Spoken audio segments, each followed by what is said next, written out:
Bonjour, bienvenue dans le podcast L'histoire des Germains, des Francs et des Mérovingiens. Je m'appelle Xavier. Et je m'appelle Romain. Abonnez-vous à notre podcast sérieux, Mais pas trop. conçu pour les passionnés d'histoire qui veulent tout comprendre sur ces peuples, leurs aventures, leurs coutumes et leurs territoires durant le premier millénaire. Retrouvez-nous sur les réseaux sociaux Facebook et Instagram et sur notre site internet à meropodcast.fr. Et n'hésitez pas à nous faire part de vos commentaires ou à nous donner des étoiles sur votre plateforme de balado favorite. Alors cette semaine, nous avons décidé de vous proposer un épisode tout à fait spécial. Et oui, un hors-série avec notre ami François et son balado « Le Moyen-Âge dans tes oreilles » et son épisode qui tombe à point nommé sur la chute de l'Empire romain. Alors Romain et moi sommes tous deux fans du travail de François qui produit un podcast de super qualité, hyper bien documenté et explorant des thèmes passionnants liés au Moyen-Âge sous toutes ses facettes. Et cela tout en restant abordable pour les non-spécialistes et avec un ton juste assez irrévérencieux pour nous faire marrer. On est sûr que ce projet vous plaira si vous ne le connaissez pas déjà. Avec des dizaines d'épisodes disponibles sur des thèmes aussi variés que Saladin, la sorcellerie ou les guerres d'Italie, vous allez forcément trouver votre bonheur si vous êtes fan de podcasts d'histoire sérieux, mais pas trop. Nous nous réjouissons donc de vous faire découvrir cet épisode spécial du Moyen-Âge dans tes oreilles et nous vous encourageons à vous abonner au balado de François et de lui envoyer des likes sur votre plateforme d'audio favorite. Bonne découverte de cet épisode spécial du Moyen-Âge dans tes oreilles.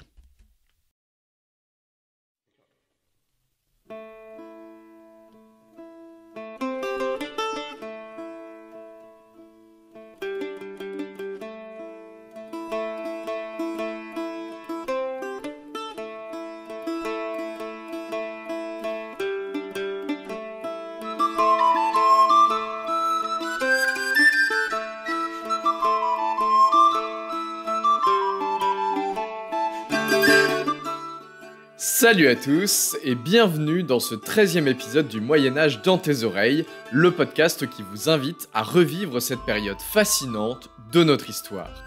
Guerre, épidémie, meurtres et trahison, mais aussi art, avancées scientifiques, foi et philosophie, laissez-moi vous raconter le Moyen-Âge comme si vous y étiez vraiment.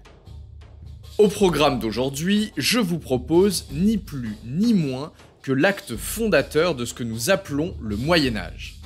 C'est un voyage initiatique auquel je vous invite dans cette Europe qui n'est plus tout à fait romaine et qui n'est pas encore vraiment médiévale.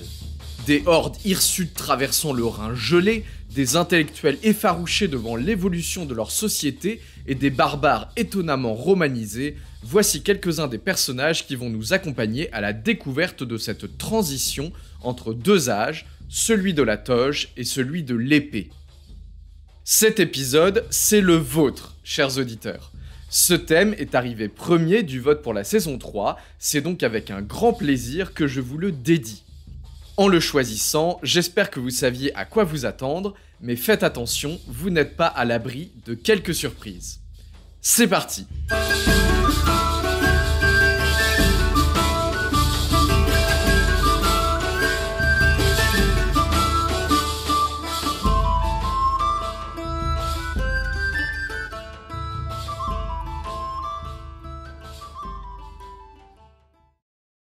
Alors, on va commencer par le commencement.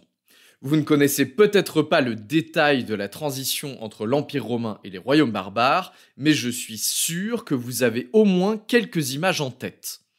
Des tableaux célèbres montrant le sac de Rome, par exemple, des barbares chevelus vêtus de fourrure, des ruines de monuments romains. Attendez, je pense que je peux faire encore mieux. Et si je vous disais que dans votre esprit, dans votre inconscient historique, la chute de l'Empire romain est un événement particulièrement négatif. Et alors là, vous êtes bluffé. Vous êtes en mode « Non mais oh, ça va pas, sortez de ma tête, c'est pas le mentalisme dans tes oreilles ici, ok ?» Si vous êtes sceptique, par contre, vous pourrez remarquer à juste titre que lorsque l'on parle de chute, c'est rarement une bonne nouvelle. Si je vous annonce une chute du taux du livret A ou la chute de votre grand-mère dans l'escalier, il y a peu de chances pour que ça vous fasse plaisir. Et pourtant, la chute d'un régime politique, elle n'est pas forcément vue comme négative. La chute du Troisième Reich, par exemple, est un événement historique vu comme largement positif. Et oui, je sais, paf, le point Godwin dès les premières minutes, mais trêve de bavardage. Bla bla bla bla bla bla. C'est marrant que c'est toujours les nazis qui ont le mauvais rôle. Alors, je parle de régime politique, mais dans la mémoire collective, l'Empire romain désigne bien plus que le pouvoir politique de l'empereur lui-même. Ce terme, en fait, évoque tour à tour la paix d'un continent unifié, un mode de vie romain dont nous connaissons tous au moins la toge, les thermes, le cirque, les fameuses légions romaines aussi, ou encore l'ingéniosité de cette civilisation qui a inventé le béton, les aqueducs ou des routes qui marquent encore le paysage. Mais alors pourquoi la chute de l'Empire romain nous paraît-elle être une telle catastrophe à nous qui ne sommes pas historiens de l'Antiquité et qui n'en avons qu'une vague connaissance ? Eh bien déjà, en tout cas de mon avis tout personnel, je pense qu'on se sent plus proche de la civilisation romaine que de la civilisation médiévale, à tort ou à raison. On dit souvent par exemple des Romains qu'ils étaient en avance sur leur temps. Et ce qu'on connaît de leur mode de vie nous semble peut-être plus proche de notre confort moderne que la vie médiévale que l'on peut imaginer. Si vous êtes comme moi, en fermant les yeux, vous imaginez sûrement un monde romain propre, avec de beaux monuments de pierre et de talentueux orateurs. Si vous essayez d'imaginer la vie au Moyen-Âge, je pense que vous ferez un constat peut-être un petit peu moins reluisant. Vous penserez peut-être à la saleté, aux épidémies, à la violence. Et ça, déjà c'est particulièrement intéressant en soi, parce que c'est largement faux. Rome, c'est aussi l'invention fabuleuse du xylospongium, une éponge montée au bout d'un bâton dont on se servait aux latrines pour s'essuyer le derrière, avant de le replonger dans un seau de vinaigre pour le passer aux voisins. Plutôt sympa, non ? D'après Sénèque, dans les lettres à Lucilius, il y avait même un gladiateur qui s'est un jour suicidé en s'enfonçant le dit xylospongium dans le gosier.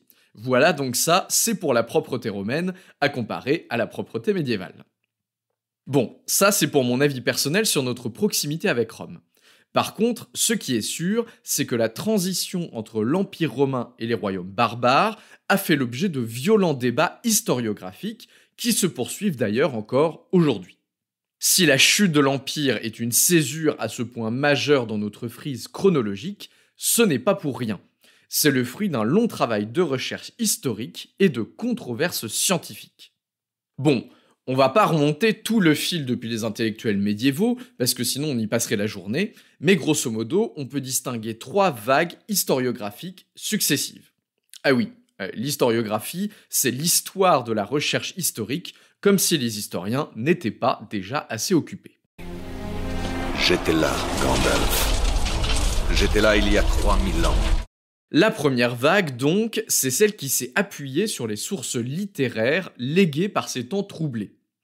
Dès la Renaissance, les intellectuels fustigent le Moyen-Âge qui a laissé disparaître le legs culturel de l'Antiquité, tous ces ouvrages grecs et latins qu'ils essayent de retrouver et de retranscrire à cette époque-là justement. Cette vision atteint même son paroxysme avec le mouvement des Lumières. La chute de l'Empire est alors vue comme une sévère défaite pour la raison et le progrès, au moment où l'Europe commence à se christianiser en profondeur. Montesquieu écrit par exemple son ouvrage « Considérations sur les causes de la grandeur et de la décadence » en 1734, déjà ça donne le ton. Le terme de chute de l'Empire romain vient d'ailleurs d'un autre ouvrage fameux de cette époque qui s'appelle « L'histoire de la décadence et de la chute de l'Empire romain », publié en 1788 par Edward Gibbon, qui n'était manifestement pas portugais.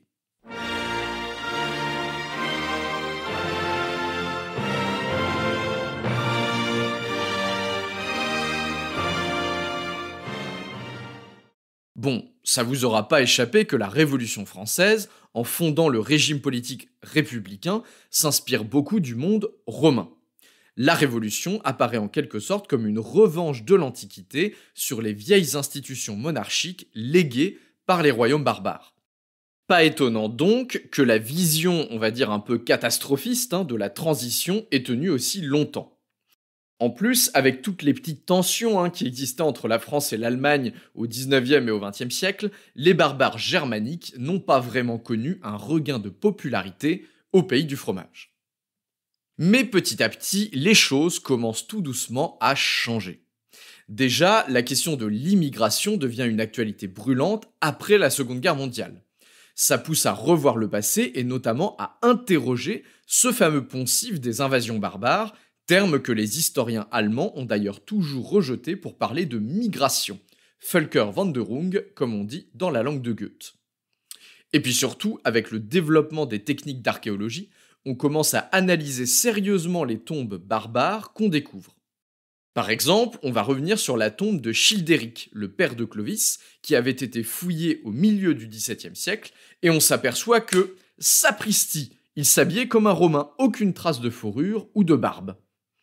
Là, on bascule carrément donc dans une vision idéalisée, menée notamment par le professeur Henri-Irénée Maroux, et subitement, les barbares ne sont plus vus comme des envahisseurs sanguinaires, mais comme les déclencheurs d'une nouvelle dynamique historique, celle qui va permettre la création de l'Europe chrétienne et le développement des futurs États-nations qu'on connaît bien aujourd'hui. Bon, certes, il y a eu quelques dégâts, mais dans l'ensemble tout baigne, les barbares étaient quand même de chouettes gars. Bon, alors là, normalement, vous vous dites qu'après la thèse et l'antithèse, on devrait arriver à la synthèse. C'est vrai ça, après des siècles à parler de décadence, puis la contre-attaque optimiste en mode « les barbares sont nos amis », les historiens ont sûrement réussi à trouver une voie plus mesurée, plus réaliste. Eh bien oui, ils y travaillent et on va découvrir ça tout de suite.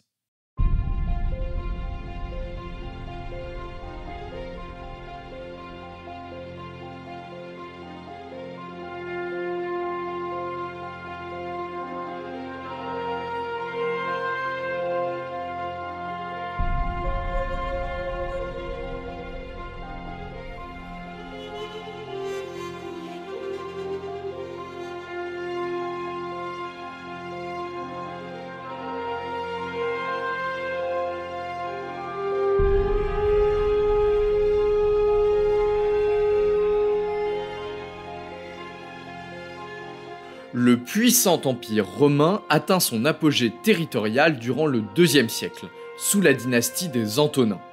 Nerva, Trajan, Adrien, Antonin et Marc Aurèle règnent sur un espace immense qui s'étend sur tout le pourtour de la Méditerranée, des déserts d'Arabie aux confins pluvieux de l'Écosse, de la Palestine au détroit de Gibraltar, qu'on appelle alors les colonnes d'Hercule.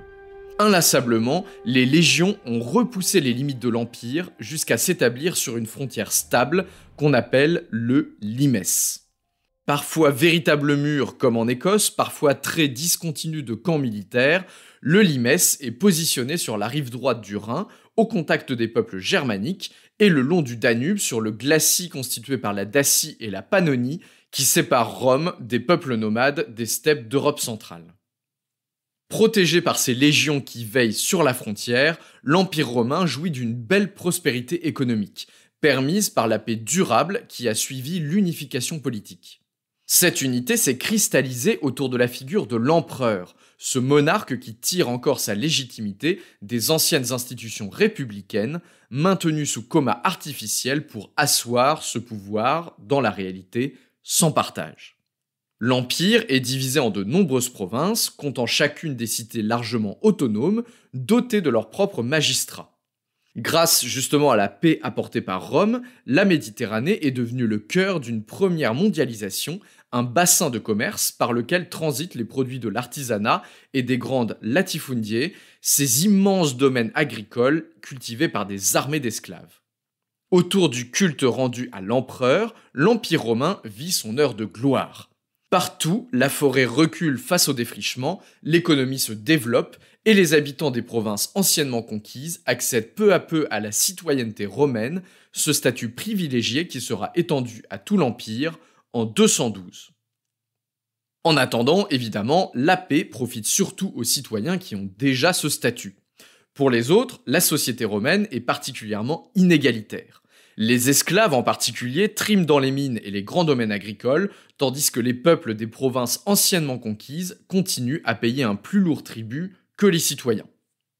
Car évidemment, cette paix a un prix. Pour financer les troupes qui gardent l'Empire et la frénésie de bâtiments publics qui poussent comme des champignons un peu partout, il faut des thunes. Pour cela, l'empereur lève un impôt foncier et un impôt par tête. Rien n'échappe au redoutable fiscus impérial qui établit un cadastre et un recensement pour ne laisser échapper aucun revenu. Et puis bon, la paix, c'est vite dit. Déjà en 1167, pendant le règne de Marc Aurèle, l'arrivée d'un nouveau peuple venu du nord, les Gépides, pousse les barbares déjà présents le long du Limès à s'agiter un peu. Les Vandales, les Marcomans, les Quads... Non, pas ces quads-là, on parle bien des barbares, Eh bien, toute cette joyeuse bande pille la Dacie et le Norique, aujourd'hui la Roumanie et l'Autriche. Pas de bol pour l'Empire, une épidémie de peste sévit justement, mais pas de panique, presto manifesto, l'empereur Marc Aurèle met bon ordre à tout ça en 1167 et à nouveau en 1177. C'est d'ailleurs cette campagne militaire que l'on voit au tout début du film Gladiator, si vous vous souvenez.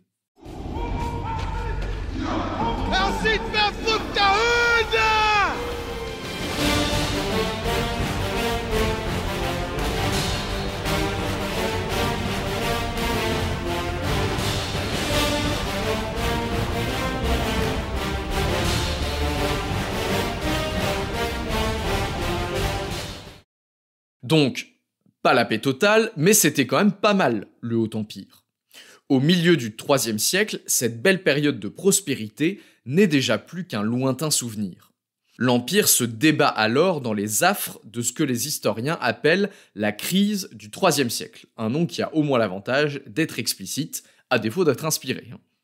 Comme souvent, la crise n'est pas unique, et plusieurs facteurs vont contribuer à dégrader la situation de l'Empire. Déjà, bien que ce point soit encore un peu discuté, il semble que le climat se soit légèrement modifié, ouvrant une période plus humide et plus fraîche qui va durer plusieurs siècles. Fragilisé par les mauvaises récoltes, ce peuple encore largement rural doit faire face à plusieurs vagues d'épidémies, dont le typhus ou la variole, en fait on ne sait pas vraiment, qui commencent à pointer le bout de son nez durant le règne de Marc Aurèle. Cette situation pas fofolle vient secouer un modèle économique à bout de souffle.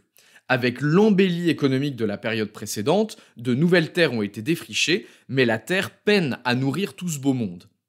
L'Empire romain, après les dernières conquêtes des Antonins, vit en plus désormais sur la défensive. Sans campagne militaire pour mettre la main sur de pauvres barbares inoffensifs, la réserve de main-d'œuvre esclavagiste commence à se tarir. Pour saupoudrer le tout dans cette atmosphère de début d'apocalypse, de nouvelles croyances viennent retourner l'esprit des Romains et faire vaciller l'antique polythéisme. On parle d'un dieu bizarre venu de l'Orient, Mithra, ou encore d'un autre plus frappé encore, un certain Monsieur Christ, qui aurait des pouvoirs de résurrection. Jésus-Christ,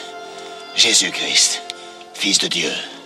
Forcément, cause ou conséquence de cette instabilité générale, l'Empire s'enfonce dans un marasme politique qui tourne même à la guerre civile. C'est le moment des empereurs-soldats. Jamais la force d'un empereur n'a autant reposé sur la loyauté de sa garde rapprochée et sur ses succès militaires. L'Empire romain n'a jamais réussi à fonder une véritable succession dynastique. Et à partir de la fin du IIe siècle, cette légère fragilité devient une plaie béante. Les empereurs se succèdent à un rythme hallucinant, assassinés ou destitués dans la violence, à tel point que l'année 193 rentrera même dans l'histoire comme celle de l'année des 5 empereurs. Bon, tout ça semble se calmer un peu avec la dynastie des Sévères, qui tient le trône impérial entre 193 et 235, et puis, ça repart en sucette. C'est tellement la chienlit qu'un empire des Gaules finit même par faire sécession pendant quelques années, comme ça. Heureusement, la situation finit par se rétablir grâce à la succession sur le trône impérial de 3 hommes à poigne. Aurélien, Dioclétien et Constantin. Bon, je suis au regret de vous dire qu'on va pas rentrer dans le détail de l'histoire de ces 3 lascars, aussi passionnante soit-elle.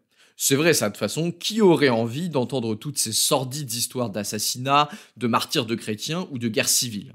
Personne, assurément. Contentons-nous donc de regarder par quelle réforme miraculeuse nos joyeux lurons ont réussi à redresser la barre de ce navire à la dérive. Primo, le partage du pouvoir. Enfin, son évolution, plutôt, on va dire.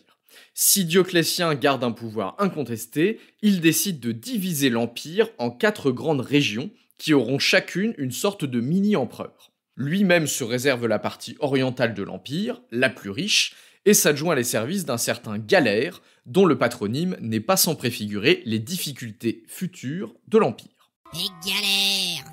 En Occident, c'est le co-empereur Maximien qui se charge de remettre de l'ordre dans tout ce bazar à l'aide de Constance Chlore, qui n'a pas non plus tiré le ticket gagnant à la loterie des noms qui claquent.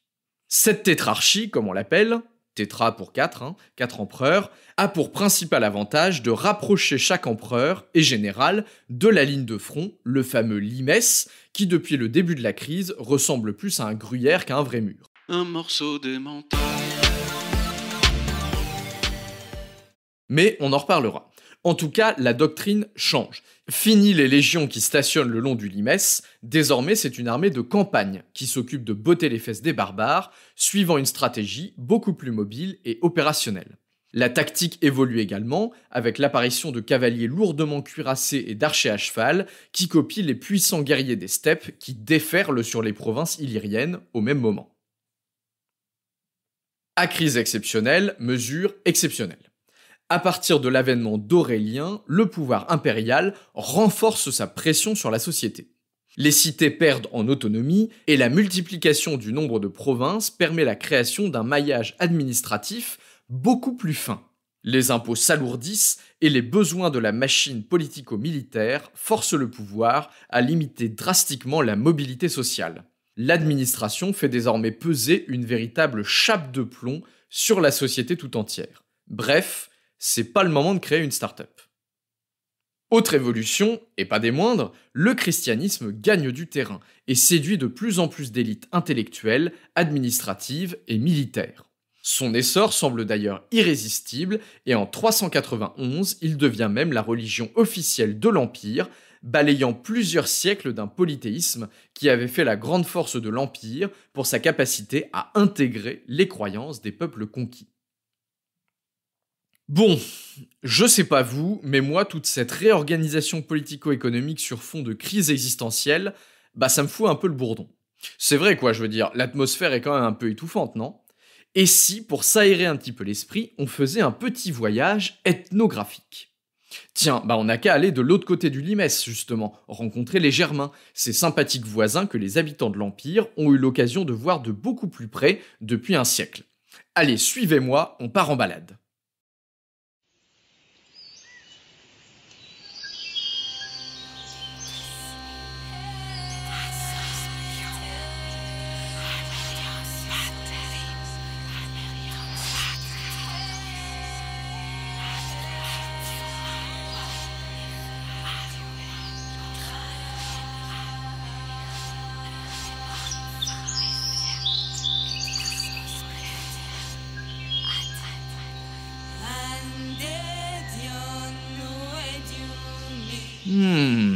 Vous sentez cette odeur boisée, celle des chênes millénaires ?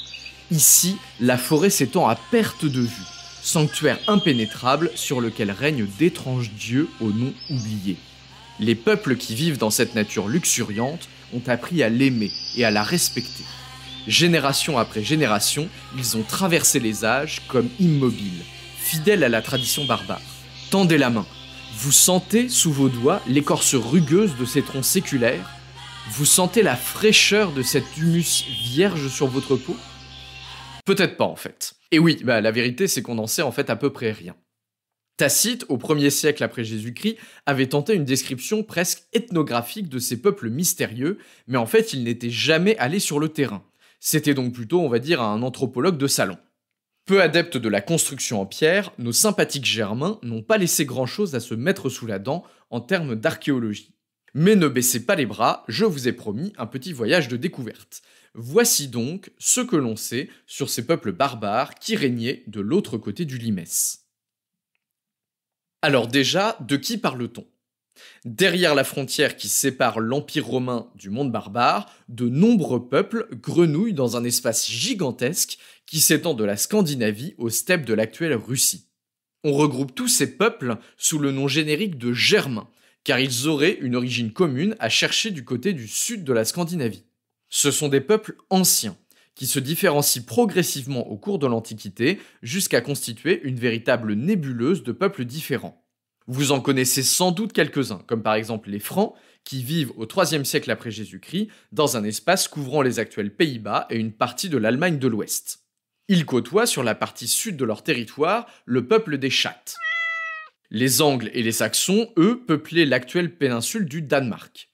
Les Goths forment un autre grand peuple installé entre la frontière du Danube et le nord de la mer Noire. Et puis il y a aussi les Lombards, les Gépides, les Jutes, les Burgondes, les Marcomanns, les Suèves, les Vandales, bref, une joyeuse compagnie. Alors forcément, dit comme ça, on a l'impression que c'est une marée humaine qui vient s'écraser sur le Limès. En réalité, les Germains étaient relativement peu nombreux. On estime que durant les invasions du 4e et du 5e siècle, ce sont à peine 150 à 200 000 barbares qui se sont installés dans l'Empire.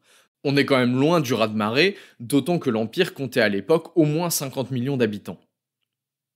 Ces peuples sont malgré tout plutôt mal connus des Romains, alors même qu'ils sont voisins. L'ouvrage le plus connu sur ces joyeux lurons est donc dû à Tacite, et il s'appelle De Origine et Situ Germanorum. Rédigé en 98, il n'est cependant pas très précis, car Tacite lui-même donc n'a jamais mis un pied en Germanie, et surtout parce qu'en fait il se sert des Germains, dépeints comme des sauvages purs et intacts de civilisation, pour critiquer le luxe excessif de la vie romaine. Il dit par exemple « Les peuples de la Germanie, pour n'avoir jamais été souillés par d'autres unions avec d'autres tribus, constituent une nation particulière, pure de tout mélange. De là vient que l'apparence est la même chez tous. Yeux farouches et bleus, cheveux d'un blond ardent, grands corps qui n'ont de vigueur que pour un premier effort. Des chattes, on parle bien du peuple barbare, pas de mauvais esprit, des chattes, leurs corps sont plus résistants, leurs membres tout en muscles, leur visage menaçant, leur énergie plus intense. De grâce, que persiste en ces peuples, sinon leur attachement pour nous, du moins leur haine mutuelle, car lorsque l'Empire éprouve des pressions liées à son destin, la plus grande chance qui puisse s'offrir à lui est la discorde de ses ennemis. Alors contrairement à ce qu'on a longtemps pensé, les peuples germaniques ne sont pas des nomades, mais plutôt des agriculteurs. Tiens donc, un paysan. Je suis un barbare. Aucune différence. Je crois que c'est ça la différence. Leurs civilisations ont laissé, c'est vrai, peu de traces, car ils n'ont pas construit de grandes villes qui auraient pu permettre aux archéologues de mieux connaître leur mode de vie, ni de grandes voies de communication. On sait tout de même que leur société était dominée par une aristocratie militaire. Les Germains n'étaient pas des démocrates, loin de là, mais c'était une société guerrière dans laquelle tous les hommes libres avaient le droit de porter les armes. C'est déjà une sacrée différence avec les Romains, dont la société totalement pacifiée avait tracé une frontière nette entre l'armée et les civils. En parlant de conflits d'ailleurs, les peuples germaniques savent tenir leur rang dans cette guerre séculaire qui déchire l'Europe. Je veux bien entendu parler de celle qui oppose les mangeurs de beurre salé aux mangeurs de beurre doux. Je voulais dire ceux qui cuisinent au beurre et ceux qui cuisinent à l'huile d'olive, voilà. Désolé Michel, j'ai fait tous les magasins, il ne reste plus une seule bouteille d'huile d'olive Puget. Un peu comme si quelqu'un les avait dévalisés. Arrête un peu avec ton regard, on dirait que tu m'accuses. Tu n'imagines quand même pas que je... Que tu te serais tout mis de côté. Mais non, tu penses, c'est tellement pas ton genre. Puget, inimitable, depuis 1857. Et oui, la cuisine, c'est le moyen le plus simple de différencier un Romain et un barbare. Là où les Romains, ou au moins leur aristocratie, se régalaient de mets délicats à base de viande bouillie, ces rustres de Germains ne mangent que de la viande grillée au beurre. Quelle horreur! Point de flamant rose en sauce ou d'anguille à la nage, les barbares vont à l'essentiel. Pourtant, les Germains ne sont pas des rustres. Bien au contraire d'ailleurs, ils excellent dans l'art de la métallurgie et tout particulièrement dans la forge d'armes et dans l'orfèvrerie. Ils créent de splendides bijoux garnis d'émaux, des épées d'une solidité à toute épreuve, et chaque découverte de tombe germaine met au jour de nouveaux joyaux de cet art si distinctif.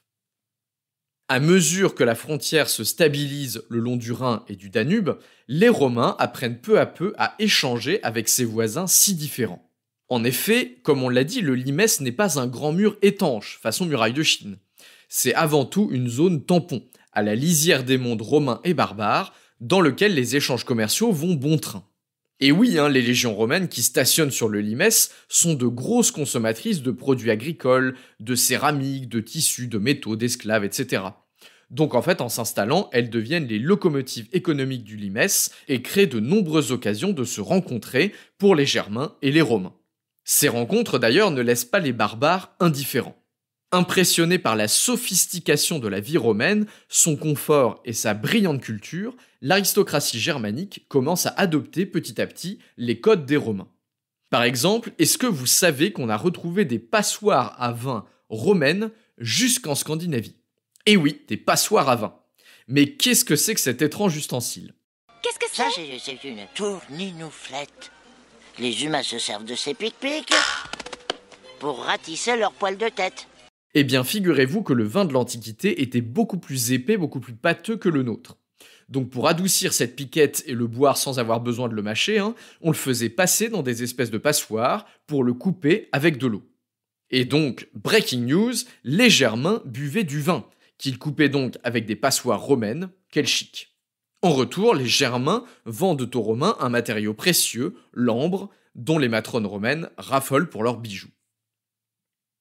Cette romanisation est même sacrément rapide.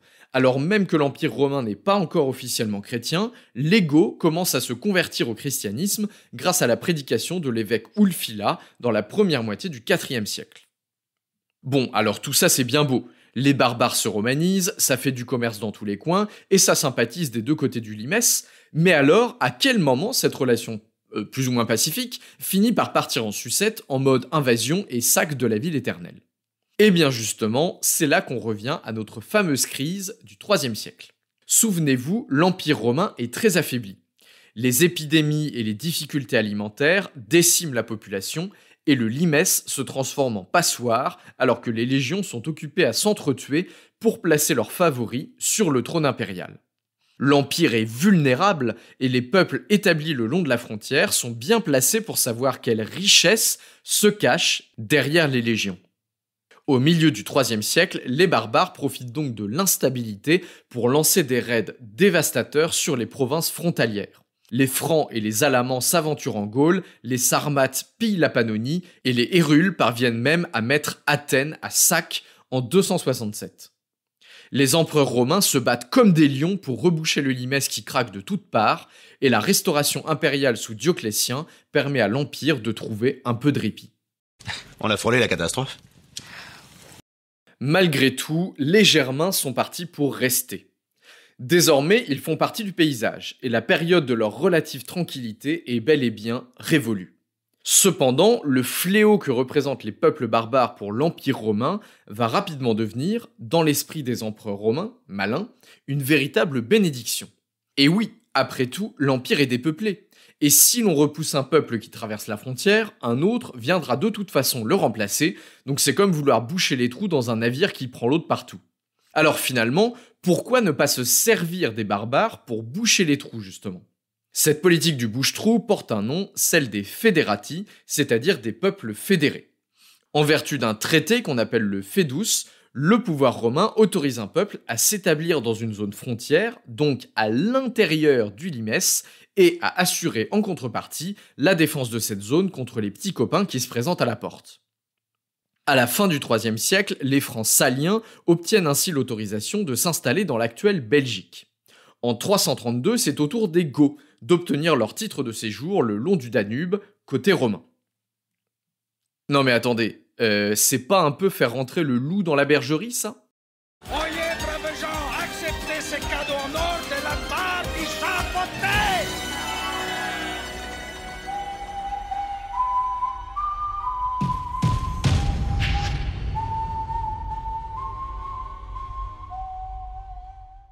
Un jour, les barbares détruisent tout sur leur passage, et le lendemain, on les autorise à s'installer tranquillement.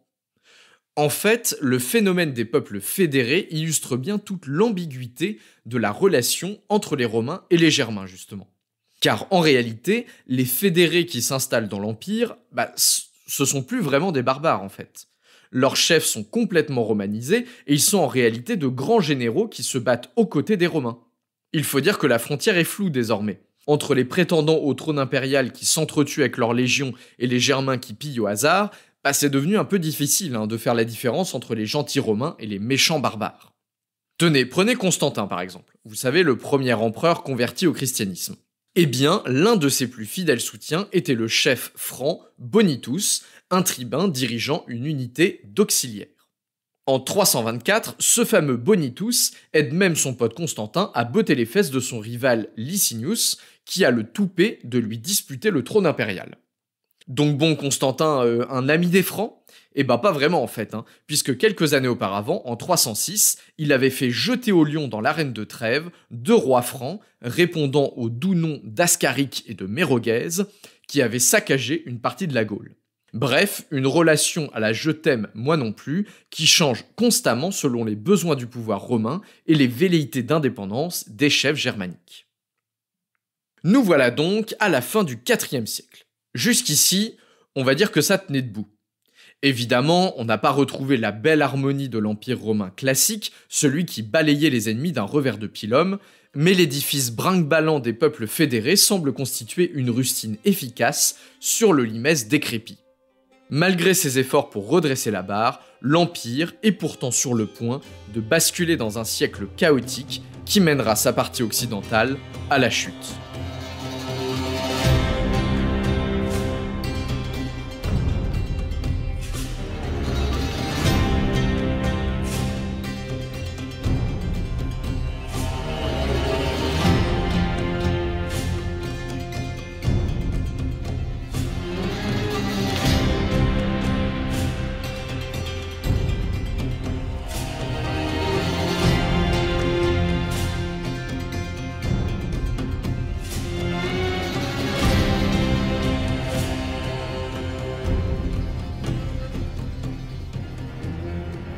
À la fin des années 370, un nouvel élément vient bouleverser la fragile reconstruction de l'Empire. Il s'agit de l'arrivée des Huns, ce peuple nomade d'Asie centrale dont vous connaissez au moins le souverain le plus célèbre du 5e siècle, Attila.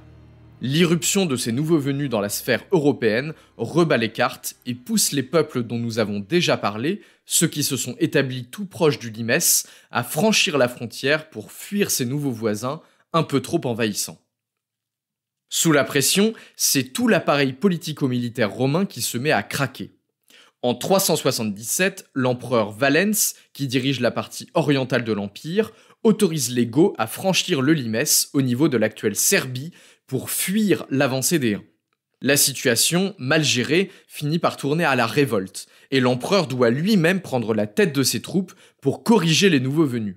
Mal lui en prend, il tombe au combat face aux Goths à la bataille d'Andrinople en 378. Son compère d'Occident, Gratien, n'a pas pu venir à son secours.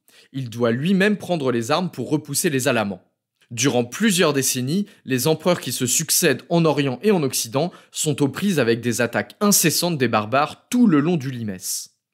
Théodose, l'empereur d'Orient qui remplace son prédécesseur Valens, qui n'a pas vraiment brillé par ses talents de général, s'appuie sur son chef de guerre Stilicone, un officier lui-même issu d'un père vandale et d'une mère romaine, pour mettre bon ordre dans tout ce bazar.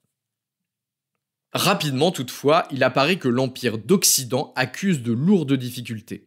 Moins bien administré et moins riche que la partie orientale, l'Occident souffre également d'une véritable instabilité politique aggravée par les problèmes militaires.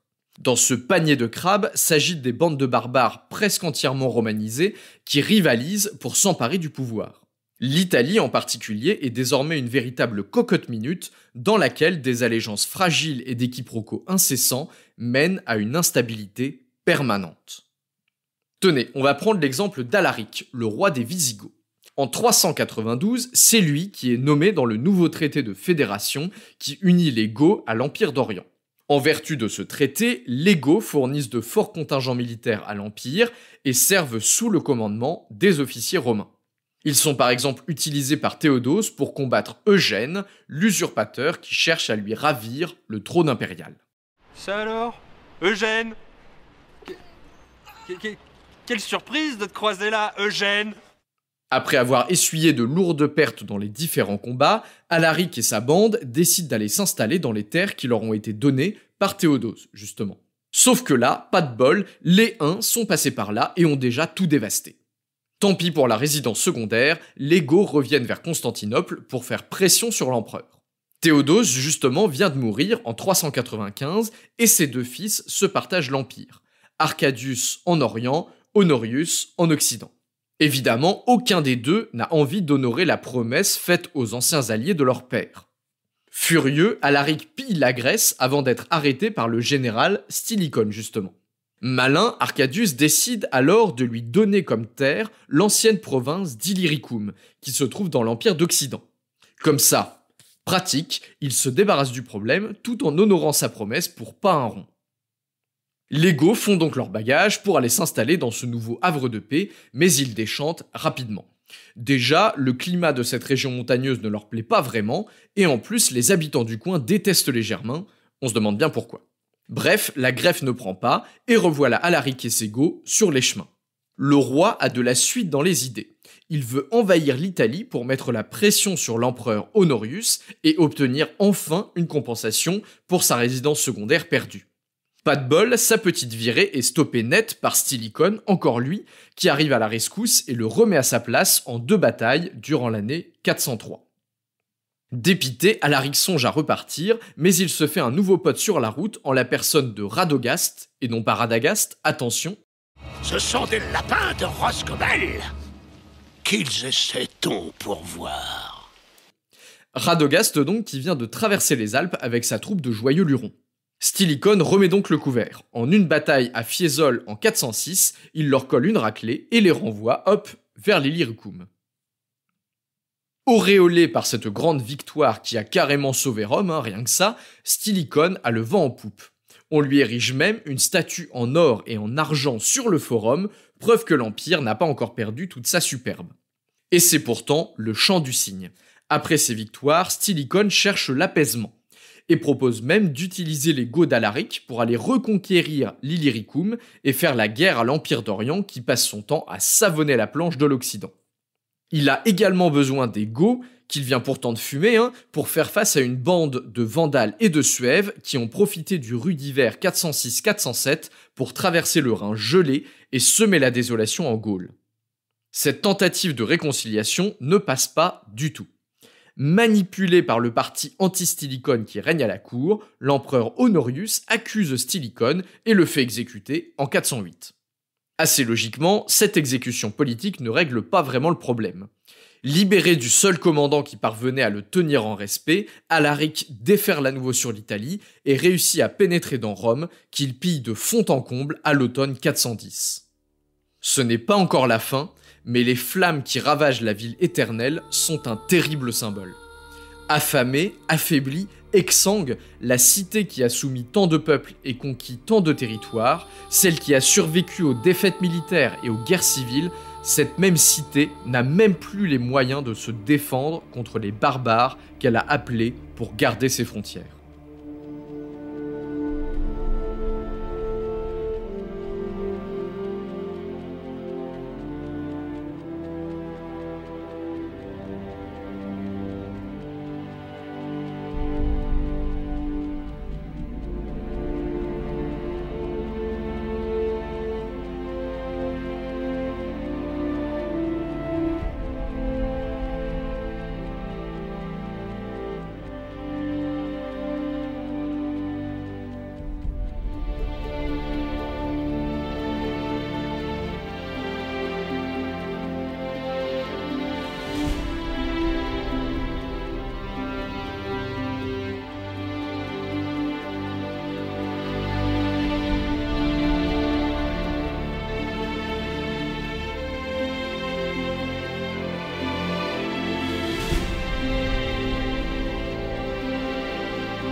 Le 5e siècle est pour l'Empire d'Occident celui d'un long déclin.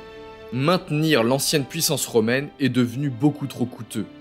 En 410, les légions évacuent la Bretagne, laissant les Angles et les Saxons en prendre possession et massacrer les populations celto-romaines qui y vivent. Partout, la puissance romaine vacille. Pour les populations, justement, la destitution en 476 du dernier empereur romain d'Occident un garçon de 15 ans nommé Romulus Augustule, ne change pas grand-chose à la réalité de leur vie depuis plusieurs décennies. La lente agonie de l'Empire rime en effet avec un accroissement du poids de l'État dans la vie quotidienne, alors même que la paix n'est plus assurée. Devenues chrétiennes depuis l'édit de Thessalonique en 380 sous le règne de Théodose, les autorités politiques, secondées par l'Église, imposent une religion unique et traquent les hérésies. Elles réprouvent et interdisent certaines pratiques romaines historiques qu'elles associent au paganisme, comme les combats de gladiateurs, la philosophie, les temples païens évidemment, mais également les Jeux olympiques. Mal protégées par les soldats barbares qui se révoltent une fois sur deux, les populations sont pourtant écrasées d'impôts. Dès les troubles du IIIe siècle, les villes se sont resserrées derrière leurs murailles, une nouveauté architecturale qui aurait été inimaginable à l'époque de la Pax Romana. La vie économique accuse le coup, perturbée par les combats, les pillages et la fin de l'unité politique. En Gaule, par exemple, des bandes de paysans bannis, de soldats démobilisés et de barbares en goguettes, qu'on appelle les bagaudes, font régner la terreur malgré les nombreuses tentatives des autorités impériales pour en venir à bout. Bon, c'est une mauvaise passe, je dis pas. À mesure que l'Empire se délite, et plus encore après sa disparition politique évidemment, les populations romaines doivent se résoudre à un nouvel état de fait. Les peuples barbares sont devenus les nouveaux maîtres.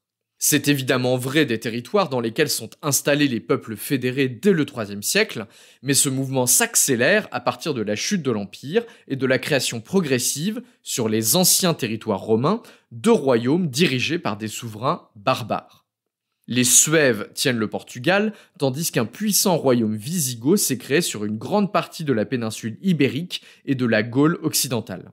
Les Burgondes se sont établis autour du Rhône, avec pour voisins les Alamans dans le sud de l'Allemagne actuelle et le royaume d'Odoacre, peuplé de Goths et d'autres peuples barbares, qui tient l'Italie. Dans la Belgique et le nord de l'Allemagne actuelle, s'est imposé un petit royaume qui va bientôt connaître une destinée exceptionnelle, celui des Francs. Plus étonnant, un royaume gallo-romain subsiste dans l'ouest de la Gaule. Partout donc, la domination romaine a cédé la place à la domination des rois barbares. On l'a vu, ces nouveaux souverains sont en fait largement romanisés. Mais il n'empêche que le changement est majeur. Car s'ils sont romanisés, ils gardent tout de même une culture barbare forte, matinée de latin, qui va profondément modifier ce qui reste de la société romaine. Pour commencer, il y a les différences de pratiques quotidiennes. Si vous ajoutez à cela le bruit et l'odeur, le travailleur français sur le palier devient fou. On l'a dit, les peuples barbares n'ont pas exactement les mêmes pratiques culinaires que les Romains. Mais il n'y a pas que la cuisine. Les barbares ont d'autres pratiques un peu étranges aux yeux des Romains. Les cheveux longs, par exemple, sont la marque du pouvoir militaire chez les Francs, alors que la mode romaine était plutôt aux cheveux courts. Les barbares affectionnent le pantalon, ou du moins les chausses, alors que les Romains préfèrent la tunique ou la toge pour l'élite politique. Les noms évoluent également. Là où les Romains portaient un ensemble de 3 noms, appelés le prénomen, le nomen et le cognomen, vous savez, du style Lucius Munacius Plancus par exemple, les barbares ont un nom unique, souvent à base de références guerrières, comme par exemple Chlodovig, qui signifie glorieux au combat et qui donnera Clovis et Louis. Ou encore les noms faisant référence à l'ours, que vous connaissez maintenant par cœur depuis l'épisode du Moyen-Âge dans tes oreilles consacré à cette adorable bestiole poilue. D'ailleurs, parlons-en des guerriers. Comme on l'a vu plus haut, les Romains constituaient un peuple désarmé. Seuls les citoyens et les membres des peuples annexés qui s'engageaient dans l'armée pour un service de 20 à 25 ans portaient les armes pour pouvoir défendre l'Empire. Chez les peuples germaniques, point de ce genre de complications. Tous les hommes libres portent les armes et vont à la guerre. L'éthos de la nouvelle aristocratie barbare est donc avant tout un éthos militaire. C'est la guerre qui définit leur mode de vie et leur relation aux autres, là où l'éthos de l'aristocratie romaine reposait plus largement sur la culture et sur un mode de vie spécifique fait de termes, de débats politiques, de lecture et d'entreprises économiques. Bon, ça c'était plutôt pour l'Empire romain classique, en vrai, puisque cette culture latine, alors elle était évidemment encore très vivace au moment des invasions barbares, mais il faut bien reconnaître que cette menace barbare, justement, a entraîné une véritable militarisation de la société romaine. La séparation entre civil et militaire est beaucoup moins nette au IVe qu'au 1er siècle. Mais il n'empêche, conséquence directe de cette divergence de point de vue, on va dire, les peuples germaniques ne règlent pas les conflits de la même manière que les Romains, ce qui nous amène à des visions bien différentes de la justice. Il n'y a pas de loi assez rigoureuse pour punir des criminels comme mon client. Alors, pour commencer, les peuples qui s'installent en Occident n'ont pas vraiment de culture écrite. Leur mémoire, leurs valeurs, leur mythologie et donc aussi leurs lois se transmettent plutôt de manière orale. Au contact de la culture romaine, l'idée de mettre ces lois par écrit finit par s'imposer et donner naissance à des codes de lois barbares rédigés dans les premières années suivant la chute de l'Empire romain d'Occident. Déjà, cette rédaction montre bien le degré de romanité qu'avaient atteint les barbares, ou au moins leurs chefs. Si régler les conflits en se référant à la coutume orale fonctionnait plutôt bien dans les forêts de Germanie ou dans les plaines d'Europe centrale, les nouveaux rois barbares se rendent rapidement compte de l'intérêt qu'ils ont à codifier leurs lois pour éviter de créer un bazar monstre en arrivant dans un territoire déjà peuplé. Et, cerise sur le gâteau, ces codes de loi barbares ne sont pas rédigés dans les différentes langues germaniques, mais bien en latin. Malgré ça, les barbares restent les barbares, et vous allez voir que leur manière de concevoir la justice telle qu'on la devine à travers ces textes est pour le moins exotique.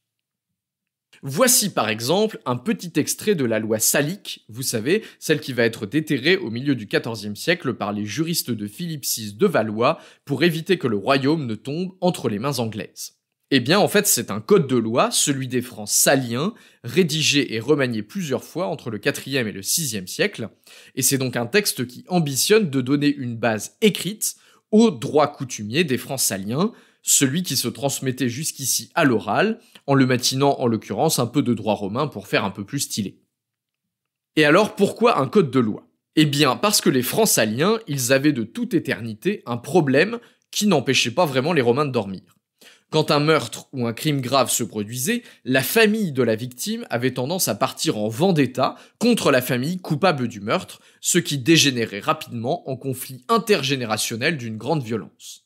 Pour éviter ces désagréments de type vengeance privée, le droit salique a donc inventé un truc génial qui règle tous les problèmes et qui s'appelle le Wehrgeld, c'est-à-dire une compensation monétaire tarifée avec un barème et tout, qui est censé éteindre la vengeance privée. En gros, vous tuez quelqu'un. Assez logiquement, la famille du défunt n'est pas très contente et elle veut vous tomber sur le coin de la pastèque. Sauf que là, stop.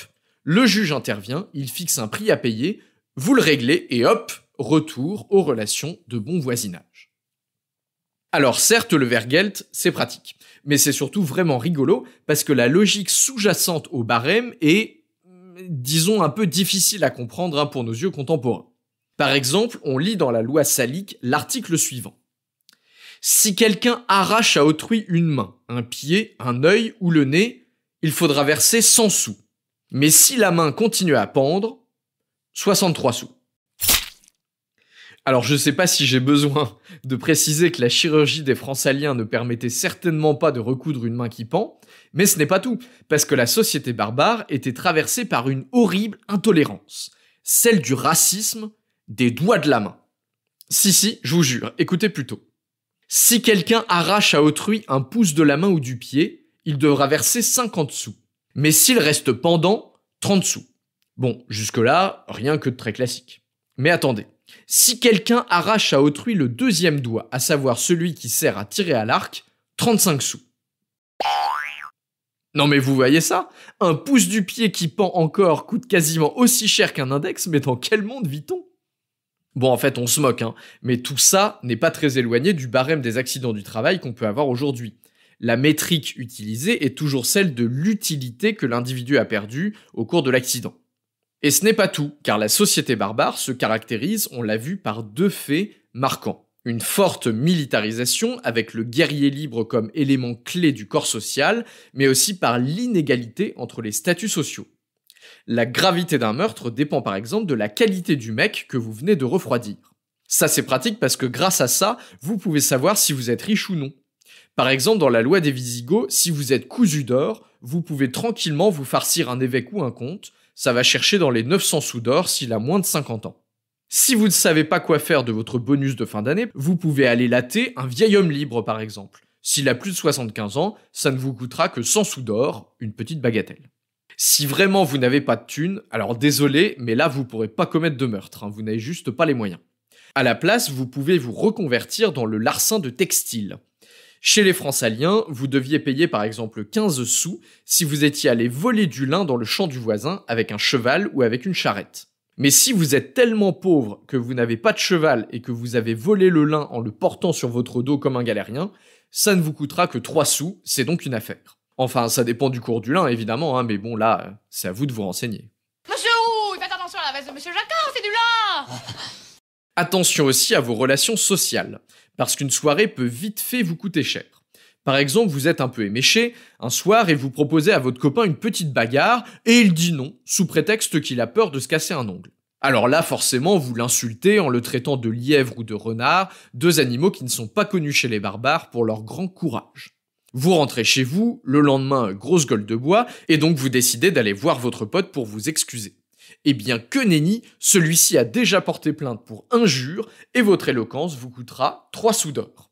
Et oui, dans la société barbare où l'honneur et le courage sont des vertus cardinales, il ne fait pas bon jeter des noms d'animaux au visage comme ça.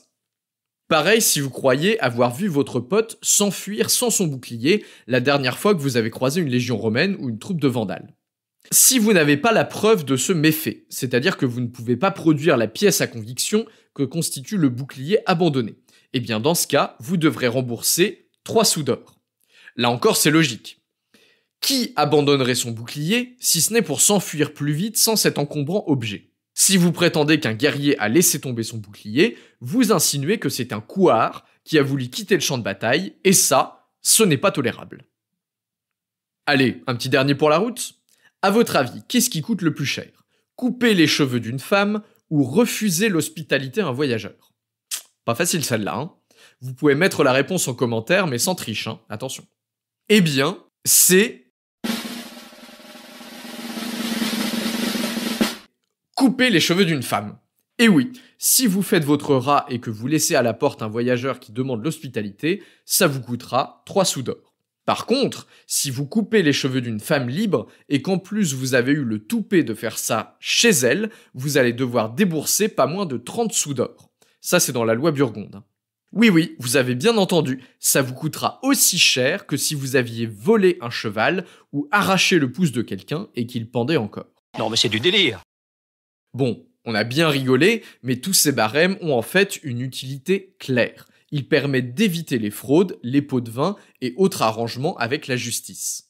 Chaque tribunal, du moins chez les Burgondes par exemple, est occupé par 2 juges. Un qui va juger pour les Romains et un qui va juger pour les Burgondes. Chaque juge doit connaître les 2 lois et il jugera chacun selon son origine, ou selon l'origine de l'accusé s'il y a un conflit entre un Romain et un barbare par exemple. Et là, pas besoin de se casser la tête. Si le pouce est complètement coupé, paf, c'est 50 sous, pas de discussion. Bon, par contre, petite astuce, c'est cadeau. Si votre pouce pend encore en arrivant au tribunal, coupez-le discretos, comme ça vous fera gagner 15 sous de plus, c'est quand même une aubaine. Et puis au passage, autre utilité du barème, le tribunal prélève une amende, une petite commission, ça permet de couvrir les frais de justice, et vous voyez comme ça, tout le monde y gagne. La justice n'est donc qu'un exemple parmi d'autres de la profonde mutation qui s'enclenche avec le passage parfois abrupt d'une société purement romaine à des royaumes barbares au sein desquels le pouvoir a changé de main. Pour être honnête, si le changement politique est brutal, le changement dans les mentalités et dans la vie quotidienne l'est quand même beaucoup moins. Il ne faut pas imaginer que le 5e siècle a marqué une césure nette entre la culture romaine classique, avec le marbre et les termes qu'on voit dans les docu-fictions Arte là, et une culture barbare, frustre et surmilitarisée. La société romaine a énormément changé entre l'époque d'Auguste et celle de Romulus Augustule, rendant la transition en fait beaucoup plus intuitive.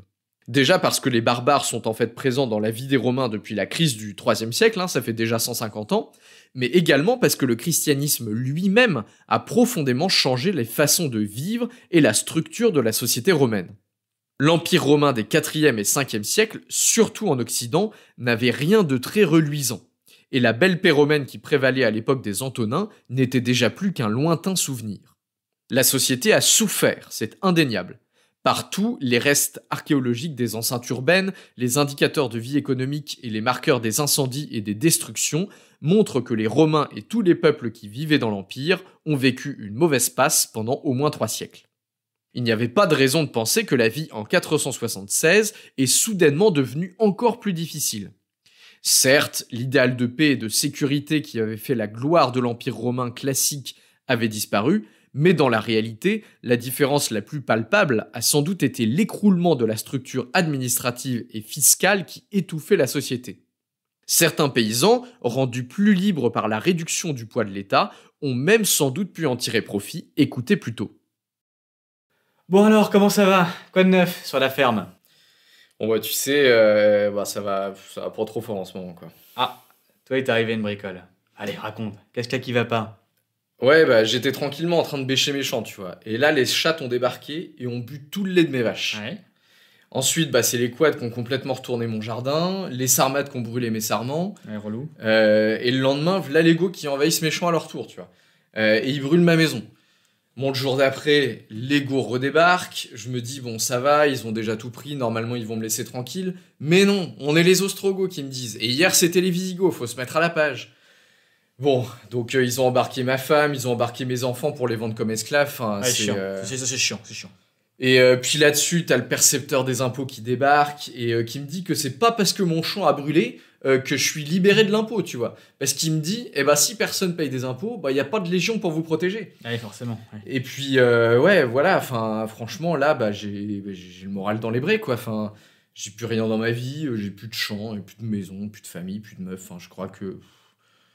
Je sais pas, je crois que j'ai une dépression, quoi. Ouais, tout de suite. T'exagères pas un peu, là? Tu crois? Oui, écoute-toi, t'as une vision qui est complètement négative. Qu'est-ce que tu fais de l'ouverture à l'autre, de la découverte de nouvelles cultures? Je sais pas, tu te sens pas enrichi par toutes ces rencontres? Bah non, pas trop. Je dirais même que je me sens plutôt appauvri, tu vois. Mais regarde, tu vois toujours l'enfant à moitié vide, hein? C'est ça ton problème? Bah ouais, mais là, j'avoue que j'ai du mal à voir le positif, quoi. Enfin, t'imagines, toi, tout perdre d'un coup comme ça, tout à reconstruire du sol au plafond, et puis ça va être de pire en pire, hein. Enfin, maintenant que le Limès est devenu une passoire, là, que les légions servent plus à rien, si je reconstruis une maison, elle sera aussitôt vandalisée. Oui, d'accord, c'est vrai que c'est une mauvaise passe. Mais tu sais, moi, quand des barbares dévastent mon exploitation, j'essaye de penser à quelque chose de plus grand, tu vois, quelque chose qui nous dépasse. Dire quoi, comme Dieu? Parce que j'essaie de prier un peu en ce moment. L'autre jour je suis allé mettre un cierge là sur la tombe de Saint-Radburge, mais bon, pour l'instant c'est pas super efficace, quoi. Enfin, mais non, tête de pioche, pas Dieu, l'avenir. Et comment ça, l'avenir? Réfléchis un peu. Tu vois, l'Empire romain, c'est un peu comme un cycle. Là c'est la galère, c'est vrai, tout s'écroule, mais c'est nécessaire, tu vois. Parfois, pour que ça aille mieux après, il faut que ça aille moins bien avant. Voilà, c'est tout. Tu vois, là, on croule sous les taxes, les empereurs se font tout le temps la guerre entre eux. Enfin, honnêtement, ça peut plus durer tout ça, hein. Donc, d'accord, c'est vrai que les invasions barbares, c'est pas fou. Bon, mais au moins on est libre. On est libre. Et l'Europe va pouvoir à nouveau se développer. Ah ouais, je sais, mais j'aimais bien, moi, l'Empire romain, quand même, c'était beau. Ouais, c'est parce que tu te crois encore au temps de Jules César. Mais c'est fini tout ça maintenant, hein. Alors plutôt que de subir la pression d'un empire poussiéreux qui se fissure de partout, moi je préfère passer à autre chose, voilà, et voir ce que ça donne. Un autre avenir est possible. Un avenir dans lequel les barbares et les Romains vivront en harmonie, sous la férule des rois sages et puissants, qui nous gouverneront avec justice et bienveillance. Je veux pas être enchaîné toute ma vie à gratter misérablement la terre pour un patricien ventru qui, entre nous, se lève même pas de son lit pour fouetter des esclaves. Je veux être libre, moi. Je veux profiter de ce vent nouveau qui souffle sur les plaines de la Bretagne armoricaine. Ça te fait pas rêver, toi? Ouais, mais ça c'est facile à dire pour toi, Gondberge aussi. Tu bosses dans une bonne villa, entouré de remparts, avec des guerriers qui te protègent, forcément que tu dis ça après. Attends, mais non... Et puis c'est parce que t'as épousé la fille d'un barbare en plus, donc forcément, il te protège. De poids de mesure un peu quand même. Tu laisses Rastagon en dehors de tout ça, d'accord? Et puis d'ailleurs, regarde-toi, tu portes un pantalon, t'as même laissé pousser tes cheveux et puis tu vas plus au terme, voilà, t'en pèses mon vieux, franchement. C'est ça la nouvelle mode, aller au terme une fois tous les 6 mois. Attends, je vais être très clair. Si t'es bouché comme ça, moi j'y vais, hein, d'accord? Parce que là, j'essaie de t'aider, et puis tu m'insultes. C'est pénible. D'accord ? Attends. Voilà. Bon, on est parti sur des mauvaises bases. Ta Barbare, là, elle a pas une sœur, par hasard ? C'est-à-dire ? Ah oui, maintenant que je suis veuf, que ma femme est décédée et que mes enfants sont partis à l'autre bout de l'Europe, il me faut bien quelqu'un, quoi, pour m'aider à tout reconstruire, à acheter des animaux et tout. Et puis, maintenant qu'ils sont là...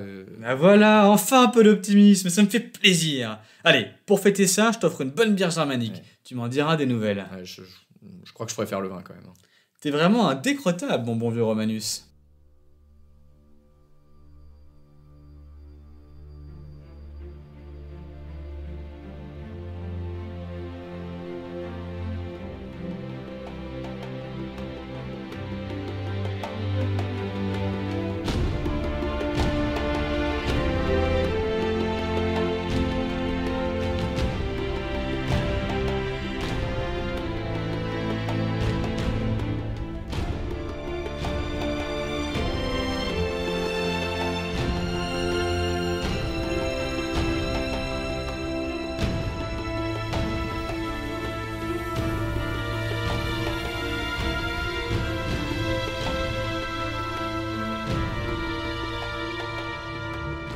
À partir du IIIe siècle, s'ouvre pour l'Europe une période difficile. La vie urbaine périclite, les épidémies et l'insécurité nuisent au commerce et au développement économique. Le choc est rude, mais l'espoir demeure, celui de reconstruire l'Empire et de reconquérir la gloire de la cité éternelle. Pour les siècles suivants, retrouver l'unité de l'Empire romain va en effet devenir une référence constante, réutilisée à l'envi par les princes cherchant à établir un pouvoir fort. La tentative de reconquête de la péninsule italienne par l'empereur romain d'Orient Justinien au milieu du VIe siècle n'en est que le premier avatar, poursuivi ensuite par le Saint-Empire romain germanique et même par l'Empire ottoman. Si l'espoir fait vivre, la réalité historique est tout autre. L'ancien espace de la civilisation romaine ne connaîtra plus jamais d'unité politique.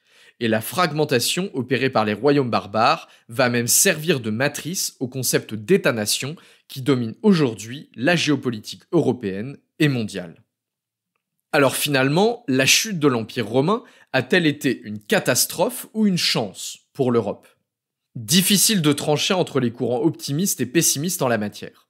Il est certain que le syncrétisme entre les cultures barbares et romaines, bien que un peu difficile à vivre sur le moment, a servi de creuset à la civilisation européenne médiévale, dont les auditeurs de ce podcast pourront, je crois, s'accorder sur le fait qu'elle est quand même super stylée. Parce que bon, le temple de Jupiter, c'est bien, mais ça ne vaut pas une belle cathédrale gothique. Plus largement, la fragmentation de l'Empire romain a contribué à décaler le centre économique de l'Europe vers le nord, avec comme conséquence le développement de régions qui étaient auparavant des marges de cet immense empire. Difficile de penser, par exemple, à l'époque d'Auguste, que cette région de marécages peuplée de barbares sur les bords de la mer Noire deviendrait un jour les Pays-Bas, l'un des États les plus prospères du monde. N'importe quel patricien romain se serait esclaffé en apprenant que l'industrie germanique deviendrait un jour le nec plus ultra du luxe automobile. C'est une Mercedes-Benz. Bien sûr, rien dans l'histoire n'est écrit à l'avance, et l'histoire contrefactuelle est un exercice particulièrement périlleux. Sur le moment, en tout cas, durant l'effondrement de l'Empire romain d'Occident, il y avait au moins un peuple qui se frottait les mains, celui des Grecs, qui avait réussi à conserver sa langue et sa culture assez vivaces dans la partie orientale de l'Empire, et qui n'avait jamais digéré sa défaite durant la conquête romaine. Ils ont la rancune tenace, les Grecs, quand même, puisque, à leurs yeux, les Romains étaient finalement des demi-barbares, de frustres paysans incapables d'élaborer une civilisation brillante sans copier sur le glorieux héritage d'Athènes.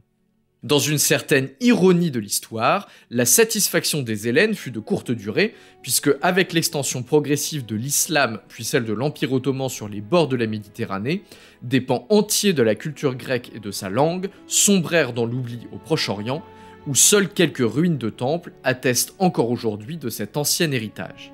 La culture latine, elle, malgré les difficultés des premiers siècles du Moyen-Âge, allait perdurer et même se renforcer dans ces royaumes barbares admiratifs de la civilisation qu'ils avaient pourtant menée au tombeau de l'histoire.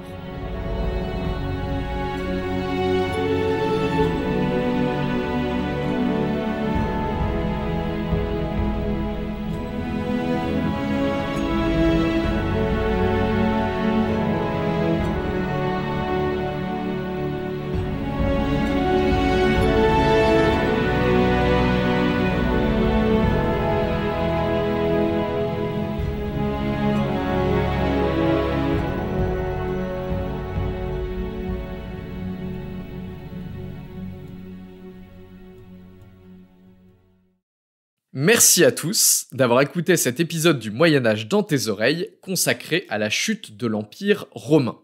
Un gros sujet pour ce début de saison 3, choisi par les auditeurs au cours du vote que j'ai organisé à l'été 2023. Donc bravo à tous les gagnants, cet épisode est pour vous.